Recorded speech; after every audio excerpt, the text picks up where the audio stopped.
మోకాల నొప్పులకు ఎటువంటి సర్జరీ లేకుండా ఎపియాన్ పెయిన్ క్లినిక్ అందిస్తున్న అత్యాధునిక చికిత్స.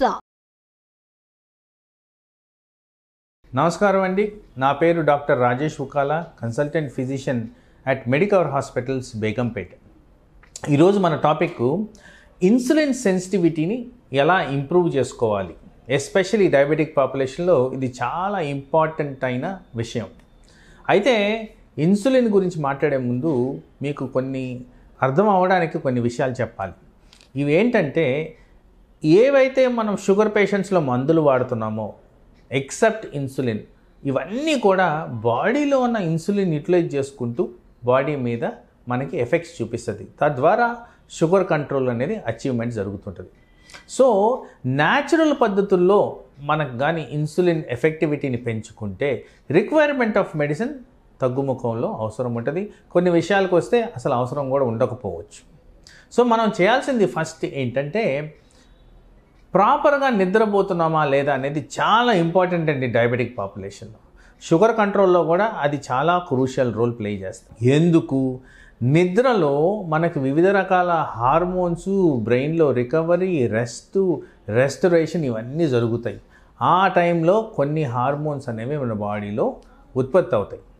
ఆ హార్మోన్స్ ద్వారా షుగర్ అనేది కంట్రోల్ చేయడం అనేది జరుగుద్ది. ఎందుకంటే ఈ హార్మోన్స్ ద్వారానే ఇన్సులిన్ అనేది రెగ్యులేట్ అవుతుంది. సో ప్రాపర్ స్లీప్ అనేది ఇంపార్టెంట్. ఆ ప్రాపర్ స్లీప్ కూడా ఎనీవేర్ బిట్వీన్ 7 to 9 అవర్స్ మధ్యన ఉండాలి వితౌట్ ఇంటరప్షన్. ఆ రికమెండెడ్ స్లీప్ కూడా రాత్రులే ఉండాలి, పగలది పెద్ద పనికి రాదు. ఇది చాలా ఇంపార్టెంట్. ఎవరైతే నైట్ షిఫ్ట్స్ చేస్తారో వాళ్ళు ఆఫ్టర్నూన్ న్యాప్ తీసుకోవచ్చు, కానీ అది up to only 20 to 30 minutes దాటకుండా ఉండాలి. ఇది allowed amount of sleep day టైంలో. ఇలాంటివి చేసిన దానివల్ల ఇన్సులిన్ సెన్సిటివిటీ అనేది ఇంప్రవైజేషన్ జరుగుద్ది. తర్వాత నెక్స్ట్ ఏంటంటే యాక్టివిటీ, ఎక్సర్సైజ్. ఎవరైతే ఎక్కువ ఎక్సర్సైజ్ చేస్తారో, ఎవరైతే ఎక్కువగా యాక్టివ్గా ఉంటారో వీళ్ళల్లో ఇన్సులిన్ సెన్సిటివిటీ పెరిగేదానికి అవకాశాలు చాలా ఎక్కువగా ఉన్నాయి. బై అబౌట్ 30 to 40% ఇంప్రూవ్మెంట్ ఉంటుందని గమనించారు. అలాగే ఎవరైతే ఎక్సర్సైజ్ చేస్తారో వీళ్ళల్లో ఫ్యాట్ శాతం కరుగుద్ది, మజిల్ శాతం పెరుగుద్ది. దీని కారణంగా మజిల్ ఇన్సులిన్ని బెటర్ యూటిలైజ్ చేసుకుంటుంది. అందుకోసం షుగర్ లెవెల్స్ ఈజీగా తగ్గుతాయి. ఎవరికైతే ఫ్యాట్ ఎక్కువ ఉంటుందో వాళ్ళల్లో ఇన్సులిన్ రెసిస్టెన్స్, అంటే ఇన్సులిన్ పనిచేయకపోవడం తత్వం ఎక్కువగా ఉంటుంది.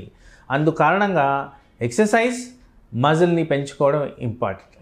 బై డిఫాల్ట్ ఇవన్నీ అర్థం చేసుకుంటే వెయిట్ తగ్గడం అనేది కూడా ఇంపార్టెంట్.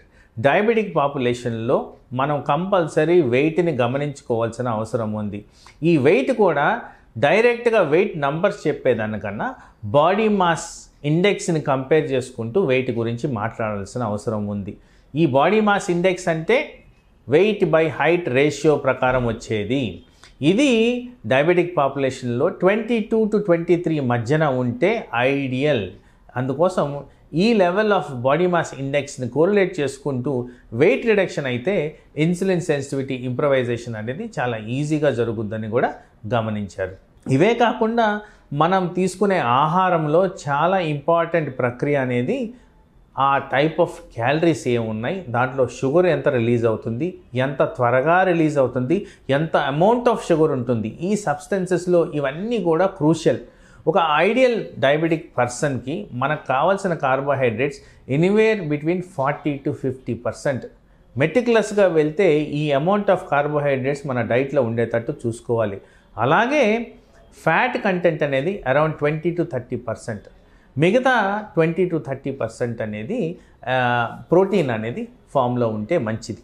మరి ఈ ఫుడ్లో కొన్ని మనం చూసుకోవాల్సిన విషయాలు ఏంటంటే, vegetable sources, whole grains, protein ఫుడ్లో చూసుకుంటే pulses, lintels, sprouts, fresh leafy vegetables, ఇలాంటివన్నీ మనకి good source of fibre, carbohydrate and protein ఇస్తుందని గమనించారు.